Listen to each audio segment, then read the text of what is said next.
I am continuing in my reading. What I'm doing in this series is to read through the entire standard works of the Church of Jesus Christ of Latter-day Saints. This consists of the Bible, the Book of Mormon, the Doctrine and Covenants, and the Pearl of Great Price. I am continuing reading in a chronological order, according to event, not according to publication or volume, so I'm skipping around a bit as I move along. We are continuing in the Gospels. We are in the final week of Christ's life, what is known now as Holy Week. We have read about the institution of the sacrament and the Last Supper. John recorded a lot of good teachings of Christ and the great intercessory prayer. We are now in the Garden of Gethsemane and the arrest. We read this in Matthew and Mark, how he went out to Gethsemane to pray and then was arrested when Judas came out with the high priest's guards. That's what we read last in Mark. Now we are going to read the same story about the Garden of Gethsemane in both Luke and John.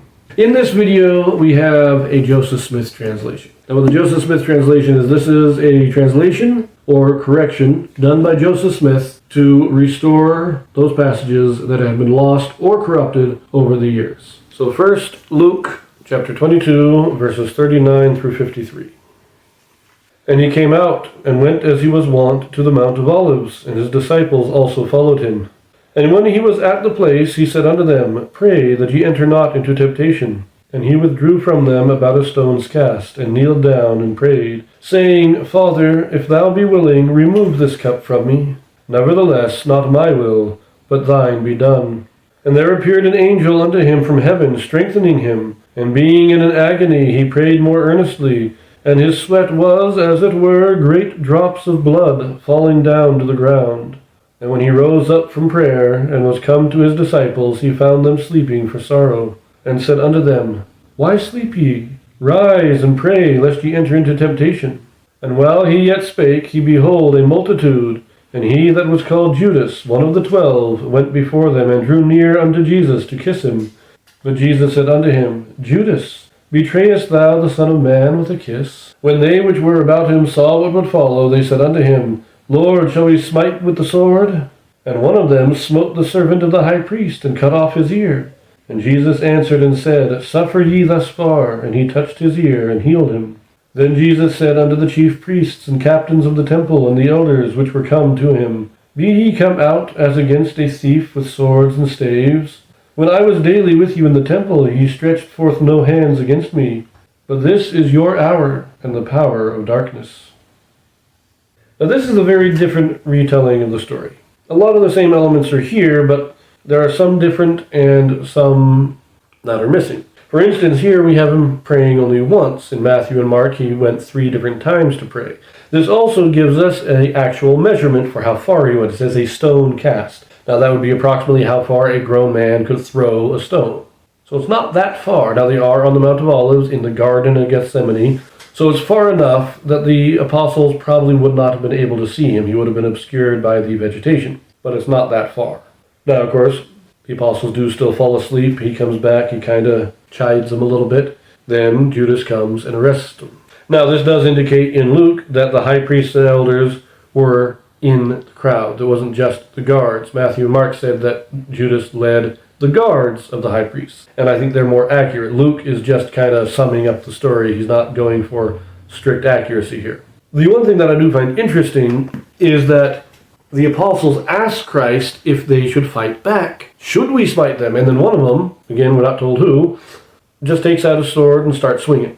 Now we also have Christ healing the man. This time, again, smites off his ear. They all mention that he cut off his ear. There's no discrepancy there.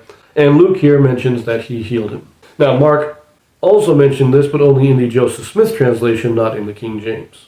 The one thing that is unique to Luke here, two little bits of information that combine to make a very important thing, is that first, Luke is the only one that mentions that an angel was sent to strengthen Christ at this time.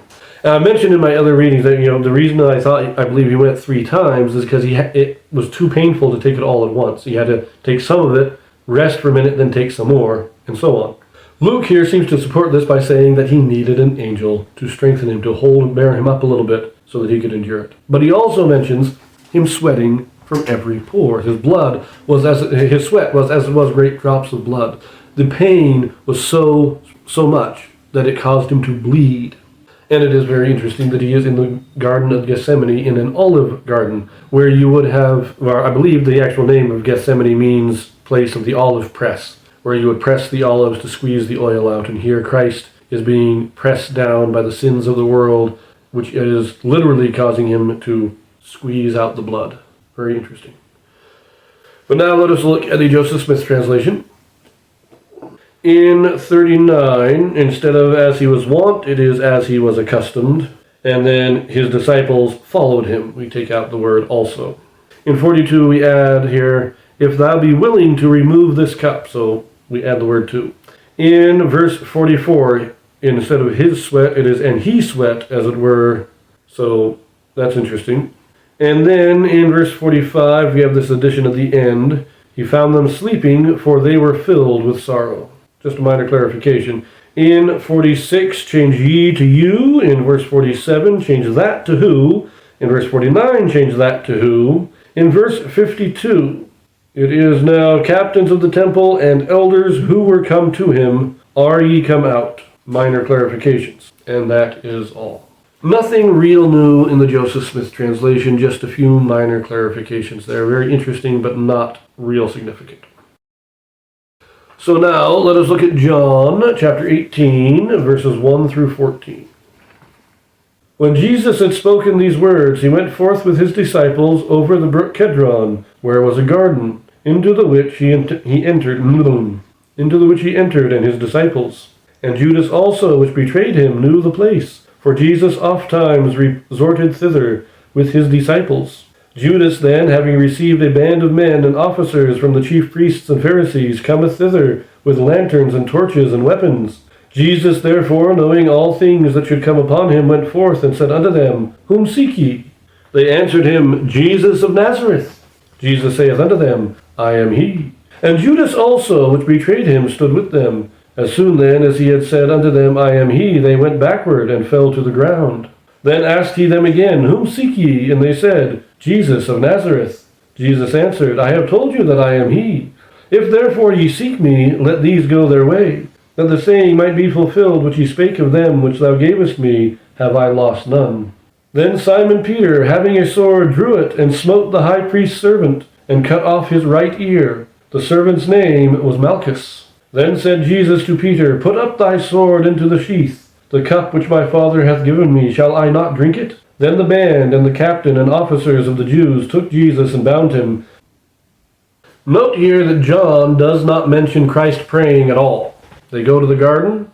It's a place that Christ is accustomed to going, and so Judas knows he's going there. He leads them in there, and we get the arrest. We get a little bit more detail here. We get the name of the servant who had his ear chopped off, Malchus. We know now that it is Peter who is the one that chopped his ear off. Now, he doesn't mention the healing of the servant here. I find that a little odd.